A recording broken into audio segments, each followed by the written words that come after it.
Ladies and gentlemen, boys and girls, collectors and music lovers all over the world, it is Aussieverse, and we are back. That's right, this is your home of comics, pop culture, music, wrestling, and more. I am OmniBeau, joined by SingleIssue Steve, and tonight we are celebrating Australian music. If you've been following Aussieverse, we've had such bands as Anna, Victoria K, Carmeria, and now we have in Eden Slain, specifically Marianne from the band in Eden Slain. Thank you very much for joining us. Thanks for having me. Happy to be here. It is fantastic, Steve. Awesome to have Aussie acts on, but specifically Aussie metal bands, because we're pretty passionate about our local music. We love our going to local gigs and everything. As you can see, got my Vanishing Point shirt on. So, yeah, we're excited to find out a little bit more about in Eden Slain and talk to you a little bit more about your upcoming gig this weekend. Awesome. Yeah. So the show this weekend, we're celebrating a year since we released our first album, which is called Sorrow and Travail. And it's on Saturday night at the Leadbeater. I'm encouraging people to dress up. It is Halloween weekend. It was the easiest show ever to organize, I have to say. Like, I was stressing about it for a little while. You know, whenever you're planning a show, you sort of think about who's going to sell tickets and who's going to come and do you have a diverse enough lineup. And I thought, you know what, just book the bands that you want to see. Like, if you were going to go to a show, what bands would you want to see? Matt from Black Oceans Media just made it so easy. And everyone we asked said yes. So I was super keen to play with our friends, Dandelion Wine. So they're not actually a metal band. They're kind of like medieval, ethereal folk pop. Oh, wow. Like really, really interesting. They play medieval instruments. They're super, super experienced and just a fantastic live show. I actually met them many years ago at the King Dude show. I don't know if any of you guys were there, but they were one of the supports for King Dude, and I hadn't heard anything like it. And I got chatting to them afterwards, and we've stayed in contact ever since. And so they're playing. So that's going to be an awesome set. And I love seeing bands like that play with heavier bands because it just fits the vibe super well. That whole ethereal folk fairy tale, they're the perfect band, and they're also just great people. And then we've got Omnipresence. So for fans of Meridian, it's got, you know, they haven't played for 7 years actually. So oh, wow. Pinged them a note and thought maybe they would like to play our shows. So members from a number of bands. So you've got Ian, a couple of the guys from Meridian, Zeb from Soul Dusk, and I believe the vocalist from Requite is singing with them at this show. And then it just so happens that day I'd received a message from the vocalist from She Weaves Grotesqueries. They're just a new band. And she just sent me a message saying, hey, you know, we're looking for shows. If you're putting on a show, we'd love to play with you guys. And I was like, actually, yes, we are. Awesome. And we would love you to play because I love supporting women and diverse people in music. So it was just easy. It was easy. So, yeah, it's going to be an awesome lineup of that. Anything that has those sort of like folky fairy tale vibes, witchy, Halloween, all of those great things. So I'm super excited. It's a really good lineup. It's going to be heaps of fun. As you said, perfect time of year for all those sort of things, with Halloween just being on Friday here in Australia. The other thing I think is really cool too, and just talking about that whole ethereal thing, we've actually seen Valhalla as well. And to watch a metal band on stage with a woman playing a flute is just like something you never expect to see, but it just works. Yeah, it does. So it just works. And those guys are awesome. I've seen them a couple of times. I took Bo when we went and saw Hammerfall, and they opened for Hammerfall. I was at Blind Guardian. I can't remember. One of the two. No, it was Hammerfall. Yeah. It was Hammerfall. Yeah, and they were awesome. Like the energy and stuff they bring is really, really cool. But let's talk about your band. So tell us the story behind in Eden Slain. Like, where did you guys meet? How did you form? And also to the name. Where did the name come from? Yeah, sure.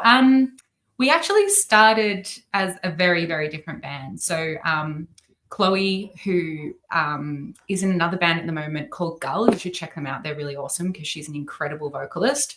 Actually started the band, I would say. So a little while ago, many years, actually, she put out the feelers on one of the local Facebook pages looking for people for a recording project, like a symphonic metal recording project. And I responded, and so did our lead guitarist, Raf. And I'd sort of reached out to quite a few bands at that time. I think sometimes Melbourne and Australia can be a little bit stuck when it comes to genres of metal. I don't know if that's a contentious perspective, but I actually contacted a lot of bands and none of them were interested in like a clean vocalist or a woman vocalist specifically. Really? So, yeah, so it was actually like really difficult. And when I saw this ad pop up for a symphonic project, I thought, perfect, surely they would be open. And Chloe had written sort of an album worth of songs, and it was going to be a recording project of her work. But then we sort of got together and started jamming and writing music and hanging out. And our original work was definitely a lot more doom driven. So I would say it was definitely a lot more in that doom space. But yeah, then we eventually met our drummer, Ryan, who joined the band maybe 2019, I think. And then finally we met Luke, who was our second guitarist. And that's when we started really working on as a band, I suppose. That's when we really created our sound. So Ryan has a lot of rock and roll background and black metal, basically. So a really interesting drummer and a fantastic drummer for a metal band, because he's not really a typical metal drummer, which I love because it adds such an interesting flavor to the album and to the music. And Luke just has such incredibly strong songwriting skills and really melodic death metal, like really modern melodic death metal influenced.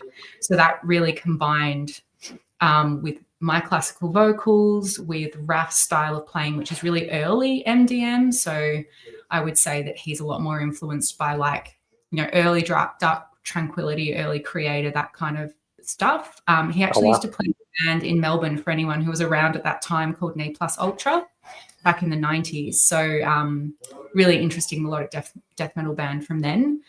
So it wasn't until we sort of all got together that I would say the band really formed. And then obviously we went into COVID, and I don't want to create a whole COVID, but yeah, we just continued working online. And I guess we were thinking, what do we want to do? We've got to release something. We've just been sort of playing music, and we'd done a few gigs at that point, and we thought we have to release something. What do we want to do?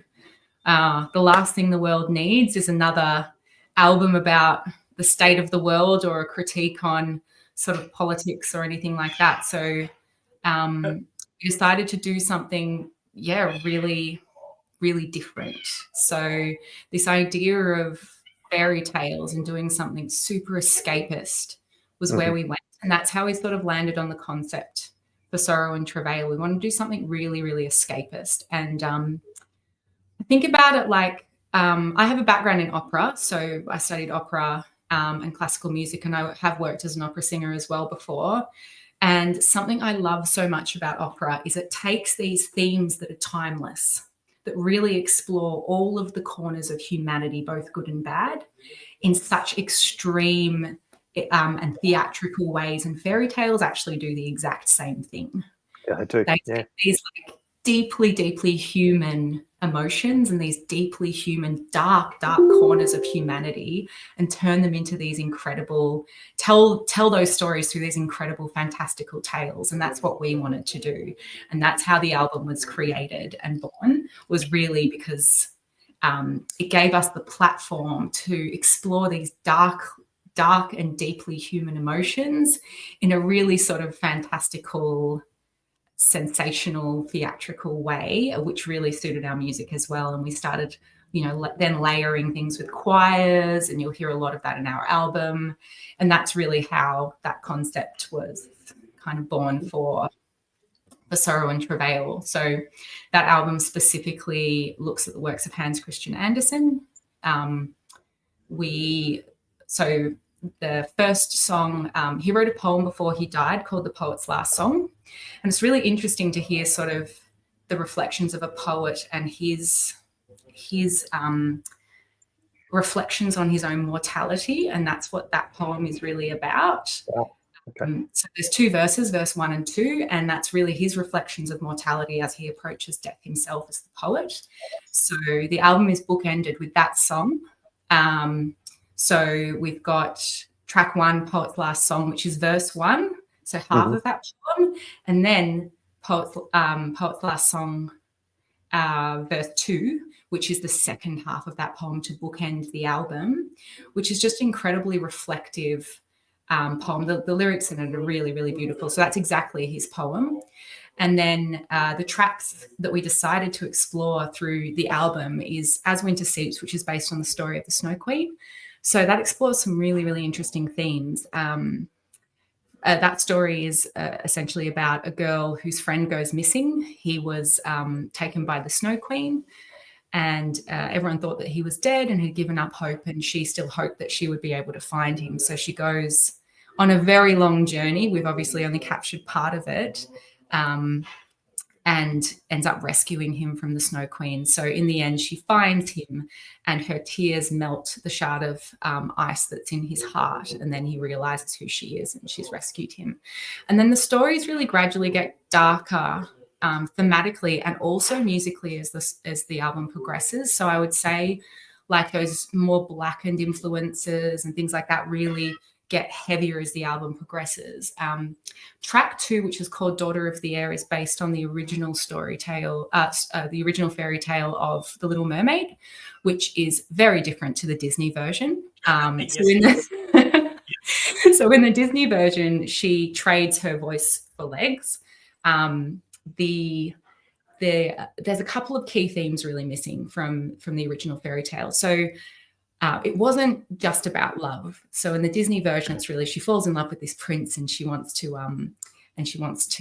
turn into a human so she can be with him. But actually, part of the original fairy tale is about her longing for a soul. So something about humans is this eternal life and this theme of eternal life. So a lot of this work has quite baked in religious themes, which makes a lot of sense for the time that they were written. And this idea of being a human is to seek an eternal soul as well.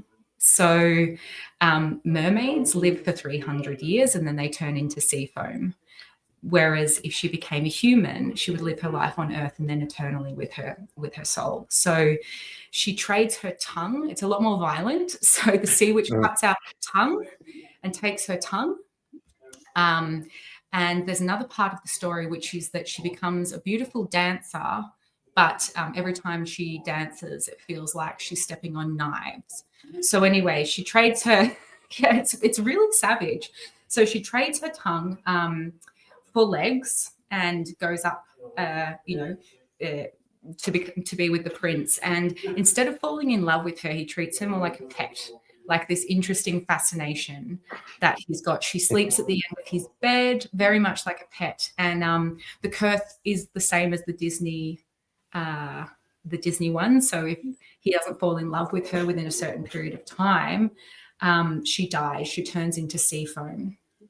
But her, really interesting, because there's a lot of talking about all those fairy tales and stuff. There's the stories that we grew up reading, and then there's the actual proper tales. It's like I always remember Little Red Riding Hood, the original tale where there were 2 kids and the wolf killed one of them, and Little Red Riding Hood, his sister, was actually tied to a tree with her brother's entrails.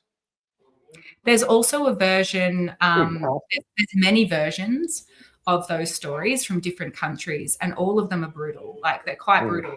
So anyway, we explore those stories. So really, I think what is at the core of all of these stories is I was keen to give them a bit of a women's narrative, because I think a lot of the time these fairy tales are given a really strong overlay from a male perspective and a male author. So we've approached these from, the woman protagonist side of things and tried to explore those themes a little bit more. So there's so much sacrifice and objectification, even the way the stories were written. So in The Red Shoes, it's all about vanity. So the author is punishing this girl for wanting red shoes. Basically, that's what the story is about. He's punishing her for wanting red shoes. And he actually called the girl in the story Karen, which was the name of his sister or stepsister or something like that. So there's so much objectification of women in these stories, and so much, especially with this religious overlay. So, you know, in the red shoes, she obviously gets these cursed shoes that she can't stop dancing, and that's her punishment for wanting these shoes and wanting red shoes that weren't suitable for church.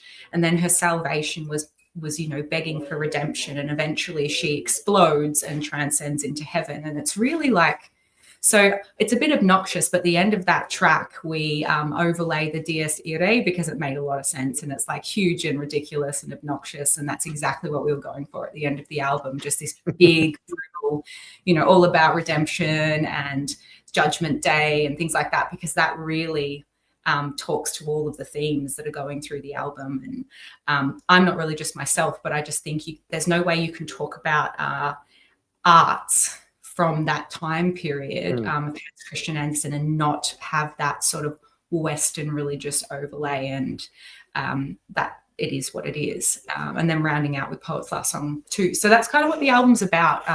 The songs are long, narrative, theatrical, and that's what we wanted to go for, something that's really escapist. So people can put on the album, it's 35 minutes, and they disappear into this forest, you know, first in a small town with ice and little villages, and then to the sea, and then into like a magical forest where, you know, there's curses and red shoes, and that's what we wanted to do. Yeah, well, I think you've achieved it.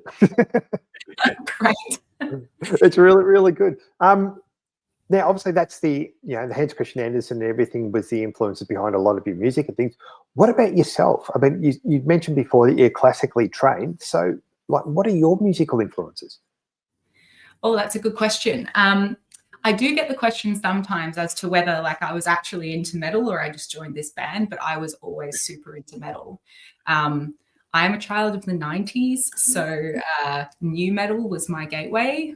Haters are gonna hate, that's fine, but like I was totally I was totally new metal. So, you know, when I was 13, Evanescence's first album came out. That was huge for me, right? Like, stop laughing at me. No, it's a good album. I actually like it. I'm not laughing at you at all. It's because I'm actually the exact same way. So many people would resonate with that because like I was this like little goth kid, I had black hair and, you know, felt like a bit of a misfit, I suppose. And then I saw somebody that I could see myself in this space that I loved. And that was like a hugely impactful. And I think, you know, Vic Kay and a lot of other women musicians and singers would say the same thing, that like the first time they can see someone like themselves. And that's a problem with metal. We need more diverse people in metal, so more people can connect with the genre by seeing themselves in the performers. I think that's a big problem at the moment in the genre. It's getting better.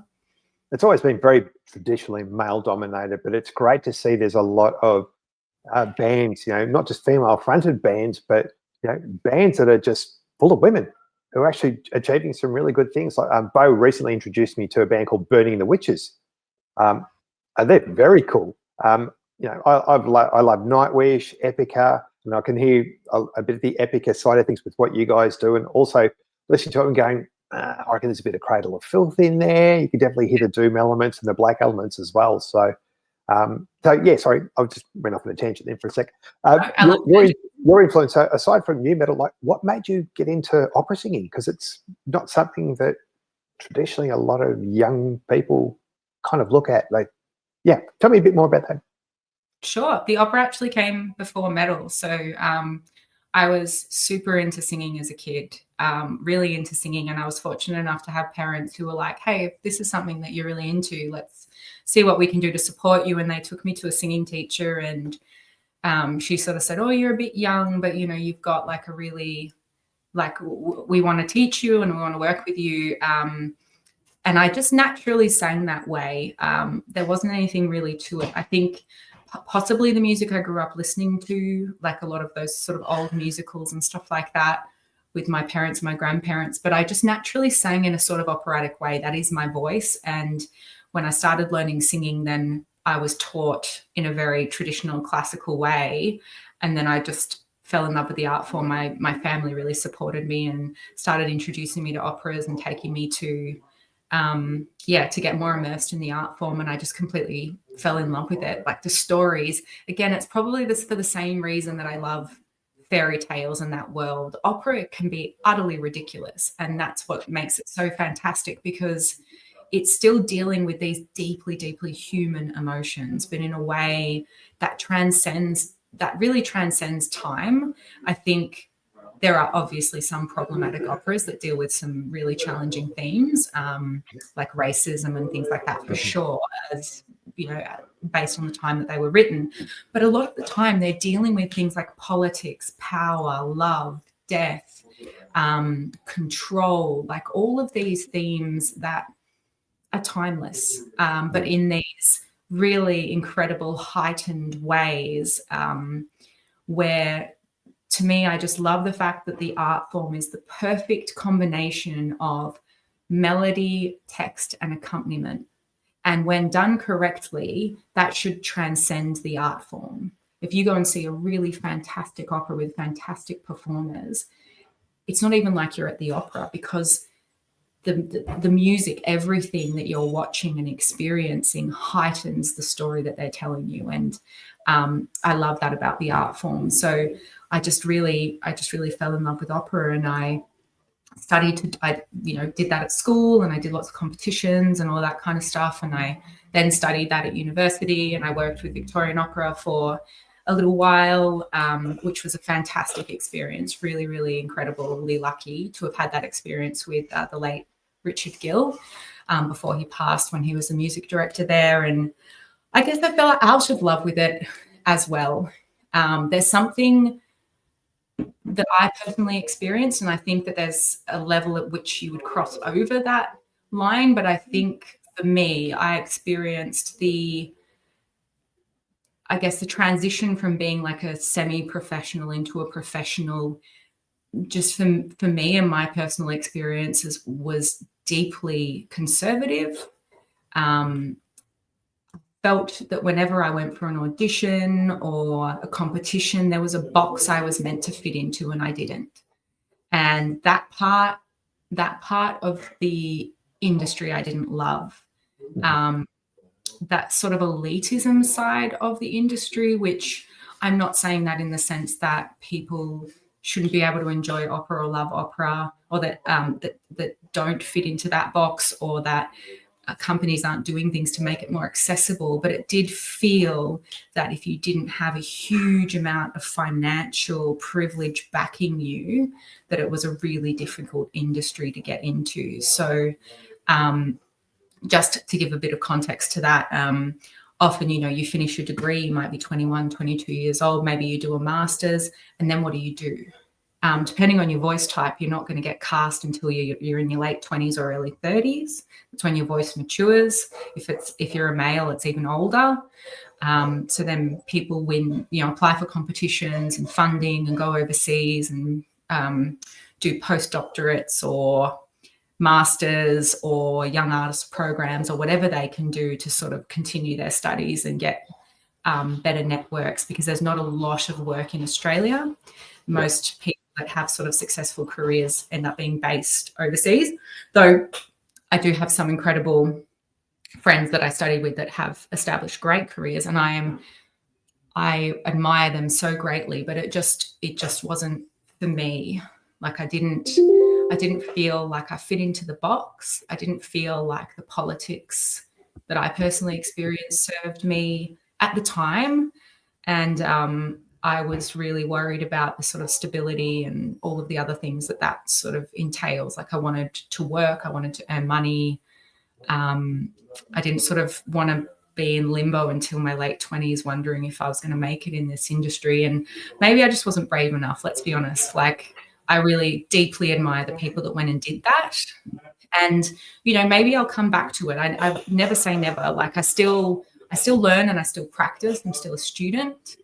But yeah, the industry in the way that I experienced it wasn't great, and it wasn't full of great people either, to be honest. So and that can really spoil it for you. It's like, you go to a job and you hate how you're treated, you hate your employer, you hate your manager, whatever it might be. It's a horrible place. And you go, I'm never going to work in that industry again. But you could move on to somebody else and they would be absolutely amazing. Best person you've ever worked for. You could be there for 15 years. Who knows? It's one of those interesting things, isn't it? That sometimes one element can really spoil it for you. Yeah, absolutely. And look, my experience was my experience. Other people, I hope, have different ones. And I'm led to believe that, you know, things have changed. Even when I was at university, the environment there was like incredibly competitive, just really, really competitive and cruel, actually. So you've got to be really, really thick-skinned, which I am. I just got to a point where I thought, what happens if I stop? And I think it's really good to assess, you know, these things at critical points in your life. But I thought, what if I stop? Am I doing this because this is what I really want? Or am I doing this because it's what I've always done? And I started learning singing when I was 10. So at this point I was 24. And I was like, what happens if I just stop and see if I miss it? Yeah. So that's what I did. I just needed to reassess my choices and try to work out how I was going to find my way into whatever was going to make me happy. And I stopped. And, you know, then I sort of tried reviewing for a magazine for a little while. I did some interviews. Interviewing Danny Filth was really fun. I got to interview Electric Wizard. I love Electric Wizard, by the way. I'm super into Doom, like all types of Doom. That's my thing. Yeah. So, and then I've done bits and pieces of classical between here and there. I've gone back and had lessons and done all of those things. You know, I would love to get back into the scene in some way now with more perspective. I think when you're in it and you're training in it and that's what you've imagined doing for 15 years, it's really difficult. It's really hard. I need to go out and do a lot of work on myself as well. So, yeah. And then I tried to join some bands and I did do an album with a band. They were formerly known as Ash and Dusk, but now they're Ligaya Wept. I don't know if you've heard them, but I just did one album with them. Yeah, it's a cool album. You should check it out. So I think they're working on a second album. I'm not involved in the band anymore, but Zen from Navel of Ascaris and I did the vocals on this album, like Funeral Doom. So I did that album. That was super fun.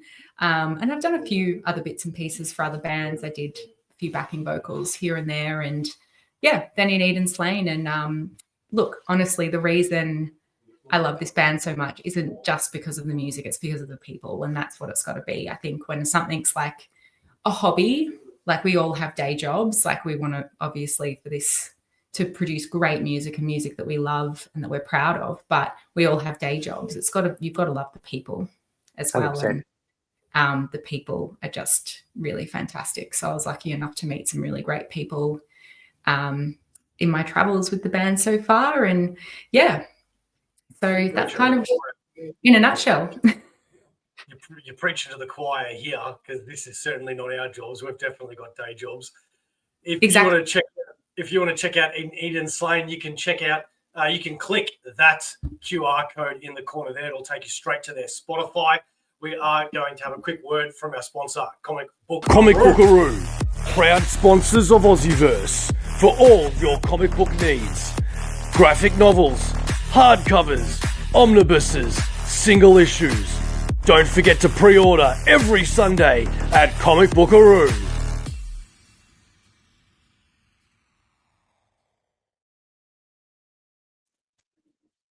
Alrighty. Cool. I just have a couple more questions before we wrap up. So firstly, Marianne, thank you very much for giving up your time this evening, coming along and having a chat with us, and we'll get you to promote the gig on Saturday. Yeah, this Saturday. On Saturday. Yep, one more time. But you've talked about different artists and things you've played with. So what Australian band or artist would you guys like to play with? And if you had a chance to play with any artist from around the world, who would you pick? Ooh, that's a really good question. Australian-wise would have to be Navel of Ascaris, I think. Mm-hmm.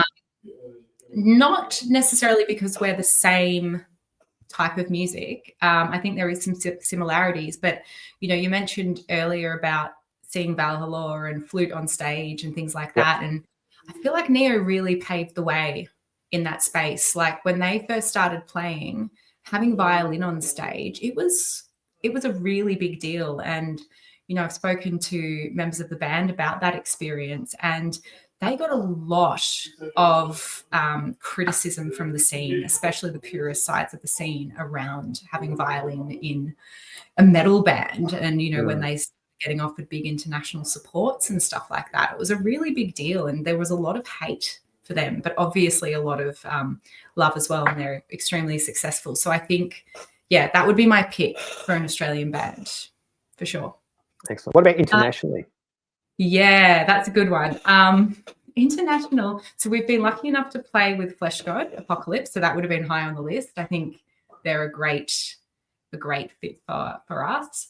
I don't know. We're all super different. So for me personally, I think the pinnacle would probably be Nightwish. For me personally, because they were my first metal band. Like Nightwish and Cradle of Filth were my gateway kind of bands after new metal. I was super into Nightwish and Cradle of Filth. So I think 2003 Once came out. And I know it sounds really cliche, the classical singer that wants to perform with Nightwish. But not at all. It is what it is, man. It is what it Yes. is. If that's who you love, that's who you love.